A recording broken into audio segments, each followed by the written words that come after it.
Essula 16. Okwatanga omwezi Abibu weekuumenga okuyitako eri Mukama Katonda wo, kubanga mu mwezi Abibu Mukama Katonda wo mwe yakuggyira mu Misiri ekiro.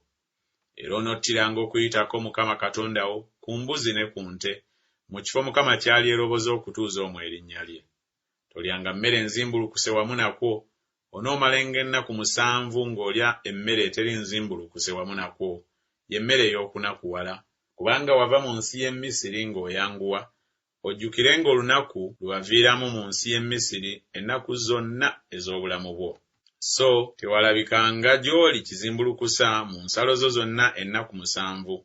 So tewasigalangawo ku nnyama gy'onottanga ku lunaku olw'olubereberye akawungeezi okusulawo okukeesa obudde.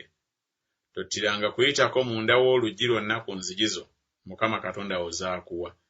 Naye mu kifo Mukama Katonda wo kyali eroboza okutuuza omwo erinnya lye, eyo gy'onottiranga okuyitako akawungeezi enjuba ng'egwa mu biro bye waviiramu mu Misiri.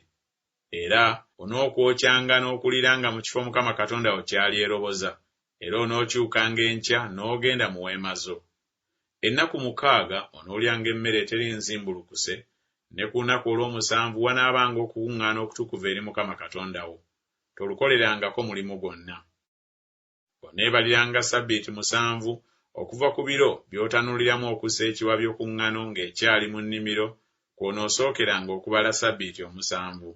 Era oneekuumanga embaga eya Ssabbiiti eri Mukama Katonda wo, ng'omuwa omusolo ogw'ekyo ky'owaayo ku bubwo eky'omukono gwo, ky'onoowangayo nga Mukama Katonda wo bw'akuwa omukisa.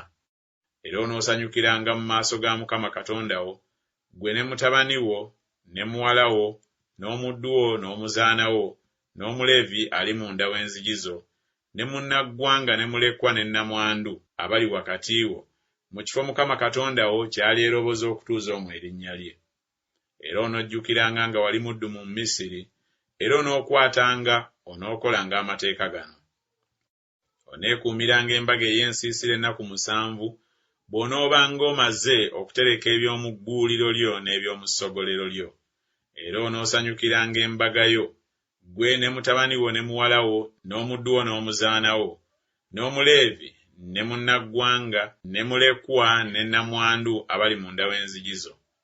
Ennaku 7 oneekuumanga embaga eri Mukama Katonda wo mu kifo Mukama kyali eroboza, kubanga Mukama Katonda wo anaakuwanga omukisa mu bibala byo byonna, ne mu mulimu gwonna ogw'engalo zo, era onoobanga n'essanyu jjereere. Emirundi 3 buli mwaka abasajja bo bonna banaalabikanga mu maaso ga Mukama Katonda wo mu kifo kyali eroboza, ku mbaga ey'emmere eteri nzimbulukuse, ne ku mbaga eya Ssabbiiti, ne ku mbaga ey'ensiisira. So tebalabikanga mu maaso ga Mukama nga tebalina kintu. Buli muntu anaawanganga bw'anaayinzanga, ng'omukisa bwe gunaabanga ogwa Mukama Katonda wo gw'akuwadde. Abalamuzi n'abaami onossangawo mu nzigi zo zonna Mukama Katonda wo z'akuwa, ng'ebika byo bwe biri, era banaasaliranga abantu emisango egy'ensonga. Tokyamyanga musango, tosalirizanga bantu, so tolyanga nguzi, kubanga enguzi eziba amaaso g'ab'amagezi, era ekyusakyusa ebigambo by'abatuukirivu. Eby'obutuukirivu ddala by'onoogobereranga, olyoke obenga omulamu, osikire ensi Mukama Katonda wo gy'akuwa. Teweesimbiranga muti gwonna okuba Asera ku mabbali g'ekyoto kya Mukama Katonda wo ky'oneekoleranga. So teweeyimiririzanga mpagi Mukama Katonda wo gy'akyawa.